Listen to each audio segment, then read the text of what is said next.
بسم اللہ الرحمن الرحیم قالت فاطمة الزہرا سلام اللہ علیہا فأنار اللہ بأبی محمد ظلمها وکشف عن القلوب بہمها وجل عن الابصار غممها وقام بالناس بالہدایت وانقذهم من الغوایت وبصرهم من العمایت وہداهم الى الدین القویم ودعاهم الى الطریق المستقیم۔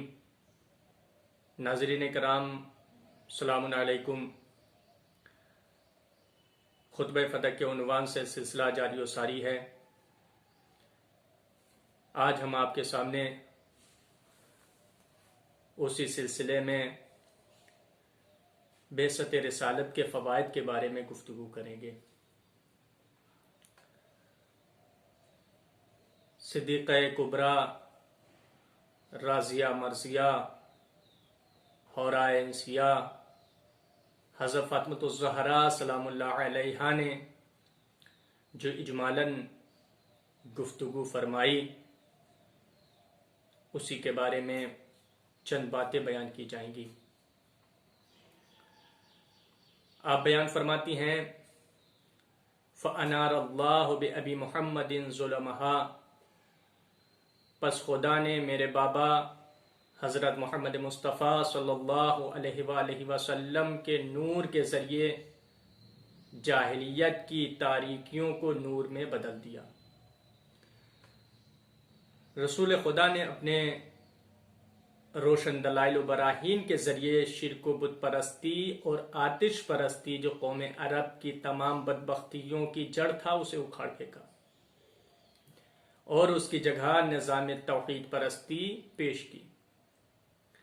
آپ نے قبائلی و قومی باطل رسم و رواج اور عصبیت کو مٹا کر حق و عدل کی تعلیم دی، لوگوں کی حیرت اور سرگردانی کو بیداری میں، پستی و حقارت کو سربلندی میں، عاجزی و ناتوانی کو قدرت مندی میں بدل دیا۔ گویا آپ نے لوگوں کو بیدار کیا، انسانیت کو زندہ کیا اور جاہلیت کی تاریکیوں کے پردے چاک کر کے نور کا اجالا کیا۔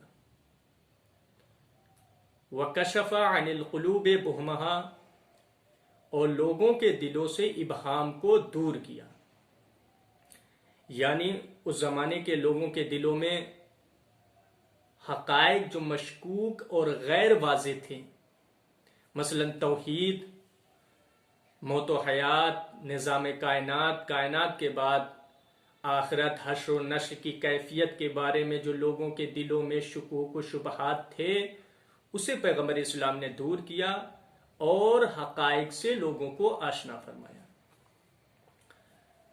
وَجَلَ عَنِ الْأَبْصَارِ غُمَمَهَا، اور ان لوگوں کے آنکھوں پر جو جہالت کے پردے پڑے ہوئے تھے اسے دور کیا۔ چونکہ نبی کریم ایسے پرآشوم ماحول میں تشریف لائے جہاں آدمیت و انسانیت کا دم گھٹ رہا تھا، الفت و محبت کا تصور نہ تھا، ہر طرف یاس و نا امیدی کے سیاہ بادل چھائے ہوئے تھے، جہالت کا بول بالا تھا۔ ایسے دور میں پیغمبر اسلام نے اسلامی تعلیمات کے ذریعے عرب کے بکھرے اور پراکندہ قبائل کو وحدت اور یکجہتی کا پیغام دیا اور ان کو قبائلی زندگی کے تنگ دائرے سے نکال کر عالمی نظام کی طرف رہنمائی فرمائی، جس کا اعتراف غیر مسلم مصنفوں اور دانشوروں نے بھی کیا ہے۔ یہاں پر ایک مثال بطور نمونہ پیش کیے دیتا ہوں۔ مشہور شخصیت پنڈت جواہر لال نہرو لکھتے ہیں کہ حیرت کا مقام ہے کہ قوم عرب جو صدیوں سے غفلت و جہالت میں کھوئی ہوئی تھی، جسے اپنے قرب و جوار کے حالات کی بھی اطلاع نہ تھی، اچانک بیدار ہوئی اور دنیا کو زیر و زبر کر دیا۔ عربوں کا اس سرعت سے افریقہ، یورپ، افریقہ اور ایشیا پر چھا جانا اور پھر انسانوں کو ایک عمدہ ثقافت، تہذیب و تمدن سے آشنا کرانا نہایت حیرت انگیز ہے۔ وہ فکر جدید جس نے عربوں کو بیدار کیا اور ان میں خود اعتمادی کا جذبہ موجزن کیا، اسلام تھا۔ یہ نیا مذہب، یہ ان کے خیالات ہیں، یہ نیا مذہب ایک نئے پیغمبر جس کا نام محمد تھا شروع ہوا۔ محمد نے فتح مکہ سے پہلے مدینے ہی سے دنیا کے فرما رواؤں کو اپنی رسالت اور خدا کی طرف دعوت دی۔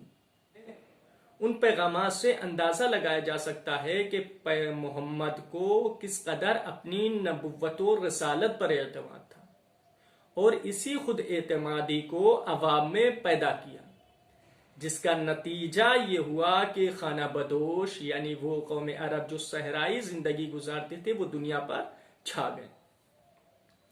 وقام بالناس بالہدایت، اور لوگوں کی ہدایت کے لیے قیام کیا۔ وَأَنْقَذَهُمْ مِنَ الْغَوَایَّةِ، اور لوگوں کو گمراہی سے نجات دلائی۔ آپ نے ضلالت و گمراہی، باطل پرستی و ہٹ دھرمی سے نجات دلا کر لوگوں کو ایک انسانی تہذیب و اخلاق اور حق کے راستے سے روشناس کرایا۔ وَبَصَّرَهُم مِّنَ الْعَمَایَّةِ، اور اندھے پن سے نکال کر بصیرت بخشی۔ آپ اس جملے پر غور کریں، دقت کریں۔ شہزادی نے بیان فرمایا وَبَصَّرَهُم مِّنَ الْعَمَایَّةِ، اندھے پن سے نکال کر بصیرت بخشی۔ یہاں یہ نہیں کہ ان کے آنکھیں نہیں تھیں، بینائی نہیں تھی، نہیں، یہاں اگر آپ دیکھیں اعمیٰ کہ اگر لغوی معنی دیکھے جائیں تو اعمیٰ کے لغوی معنی ہے جسے کوئی چیز دکھائی نہ دے، یعنی ایک اندھا انسان، ایک نابینا انسان جسے کوئی شے دکھائی نہیں دیتی، اسے اعمیٰ کہتے ہیں عربی میں۔ لیکن مجازی معنی ایک ایسا شخص جو حق کا ادراک نہ رکھتا ہو، جو حق کی باتوں سے بے خبر ہو۔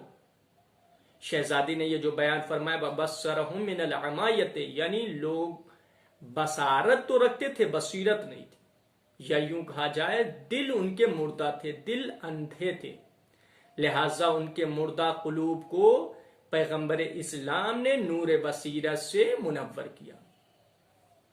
وَهَدَاهُمْ إِلَى الدِّينِ الْقَدِيمِ، اور مضبوط دین کی طرف ہدایت کی۔ یہ دین اسلام وہ واحد دین ہے جس کی تاریخ محفوظ ہے۔ یہ دین اسلام اپنے دستور حیات میں کسی دوسرے دین اور قانون کا محتاج نہیں ہے۔